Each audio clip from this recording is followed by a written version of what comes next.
Assalamualaikum warahmatullahi wabarakatuh. Selamat pagi anak-anak.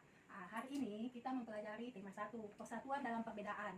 Dengan subtema rukun dalam perbedaan, muatan terpadu yang terkandung dalamnya yakni bahasa Indonesia, PPKN dan IPA. Namun sebelum kita memulai pembelajaran pada hari ini, terlebih dahulu kita awali dengan berdoa bersama. Ibu yang pimpinnya, doa dimulai. Doa selesai. Adapun kompetensi dasar dan indikator yang ada di dalam pembelajaran bahasa Indonesia, yakni yang pertama, menggali informasi penting dari buku, sejarah, menggunakan aspek apa, di mana, kapan, siapa, mengapa, dan bagaimana. Yang kedua, menganalisis informasi penting dari buku, sejarah, menggunakan aspek apa, di mana, kapan, siapa, mengapa, dan bagaimana. Setelah itu kita memahami penggunaan aspek apa, di mana, kapan, siapa, mengapa, dan bagaimana, serta pada peta pikirannya. Yang 4.4 memaparkan informasi penting dari buku sejarah secara lisan, tulis, dan visual dengan menggunakan aspek apa, bagaimana, kapan, siapa, mengapa, dan bagaimana, serta memperhatikan penggunaan kosakata baku dan kalimat efektif.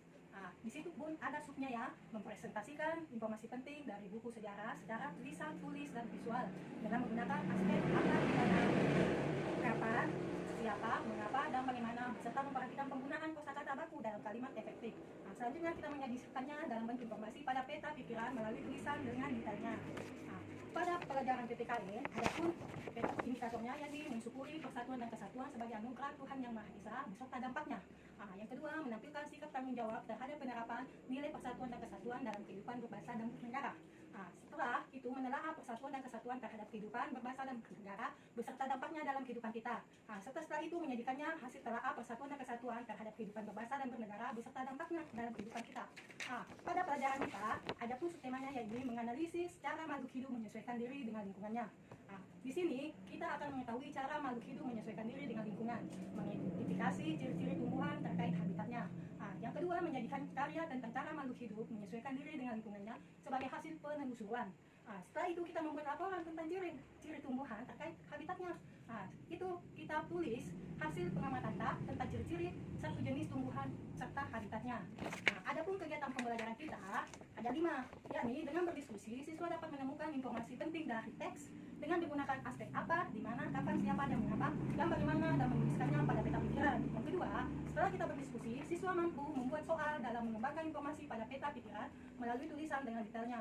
Yang ketiga, dengan berdiskusi nantinya, siswa mampu menemukan makna proklamasi kemerdekaan dalam kehidupan sehari-hari mereka. Yang keempat, dengan berdiskusi, mengamati teks, nantinya, kan ada teks sebentar itu ya, siswa dapat mengamati ciri tumbuhan dan habitatnya. Yang kelima, setelah berdiskusi, siswa dapat membuat laporan tentang ciri-ciri tumbuhan terkait habitatnya.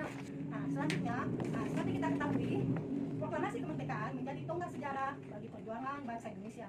Meskipun terdiri atas suku yang berbeda, rakyat Indonesia bersatu dalam memproklamasikan kemerdekaan negara Indonesia. Setiap tanggal 17 Agustus, rakyat Indonesia selalu mendengarkan petugas upacara membacakan teks proklamasi. Sebagian rakyat juga biasanya mendengarnya dari radio atau dari tempat lain seperti televisi, HP, YouTube. Teks proklamasi yang dibacakan memiliki sejarah bagi bangsa Indonesia. Adapun teks proklamasi itu, mungkin anak-anak sudah pernah atau sering melihatnya ya, ada di dalam kelas kita, yakni proklamasi. Setelah kita membaca teks proklamasi yang ada di samping ibu ini ya, apa yang kamu ketahui tentang teks di samping ini? Hal lain apa yang ingin kamu ketahui tentang teks di samping? Itu diskusikan jawaban secara berkelompok.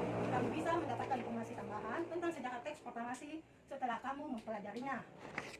Di sini di sebelah ibu ada satu teks yang berjudul Proklamasi Kemerdekaan Indonesia. Ini ada dalam buku paketa ya. Ibu coba membacakan. Proklamasi kemerdekaan yang dilakukan pada tanggal 17 Agustus 1945 merupakan peristiwa penting bagi bangsa Indonesia. Peristiwa tersebut menjadi tonggak sejarah di mana bangsa Indonesia berhak atas kemerdekaan dan wajib mempertahankannya. Ini diawali dengan dijatuhkannya bom atom tentara Amerika Serikat pada tanggal 6 Agustus 1945 di kota Hiroshima dan pada tanggal 19 Agustus 1945 di kota Nagasaki.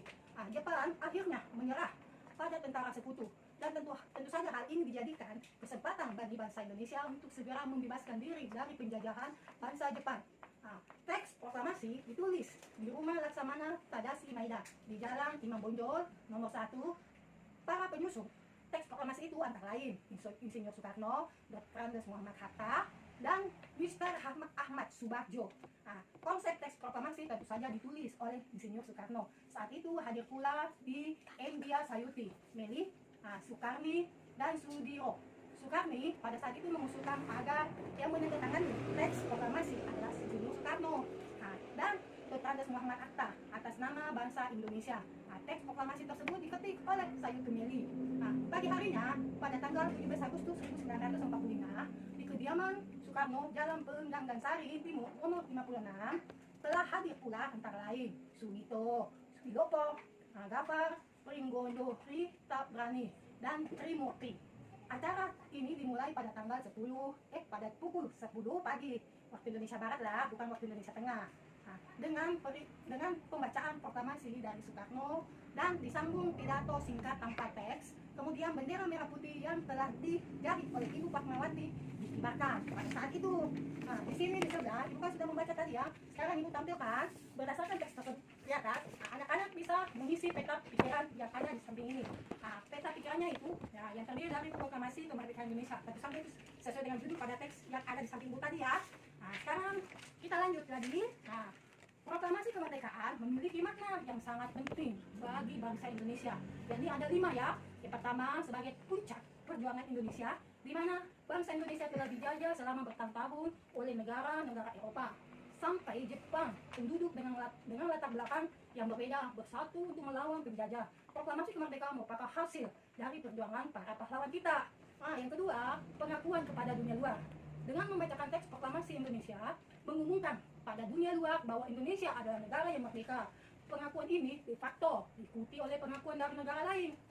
Yang ketiga, menaikkan martabat bangsa. Tentu saja, pembacaan teks proklamasi ini memberikan pesan kepada negara lain bahwa bangsa Indonesia adalah negara yang bebas dari penjajahan, negara memiliki martabat dan negara yang mandiri. Yang keempat, perjuangan sebagai negara baru. Tentu saja ya, Indonesia adalah negara yang dibangun oleh rakyat dan untuk rakyat.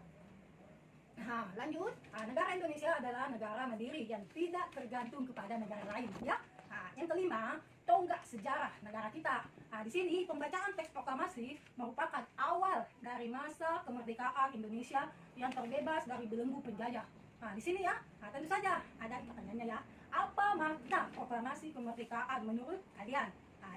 Tuliskan paling sedikit 3 makna ya yang terkandung dalam proklamasi kemerdekaan kita. Lanjut. Di sini lanjut ya kepada pelajaran selanjutnya. Di sini ada ayo mengamati ya. Di sini ada lagi satu teks yang harus kita cermat, yakni berjudul daun teratai. Daun teratai bulat dan lebar. Fungsinya adalah agar daun dapat menyerap cahaya matahari sebanyak-banyaknya. Hal ini akan berdampak saat penguapan air dan berfotosintesis. Daun teratai memiliki larutan yang bermanfaat sebagai pembersih daun. Teratai memiliki batang dengan tonggak di dalamnya. Tonggak ini berfungsi untuk membawa oksigen ke batang dan akar. Meskipun akar berada di dalam air, tentu saja akar masih tetap dapat bernafas. Sekarang, bagaimanakah bunga teratai beradaptasi dengan lingkungannya? Ini diskusikan pendapat kalian secara berkelompok ya, sesuai dengan kelompok yang Ibu sudah bagi. Di sini ada satu lagi pertanyaan buat kalian semua. Sini ada di samping Ibu ya. Pilih satu tanaman, lalu temukan ciri-ciri dan cara beradaptasinya.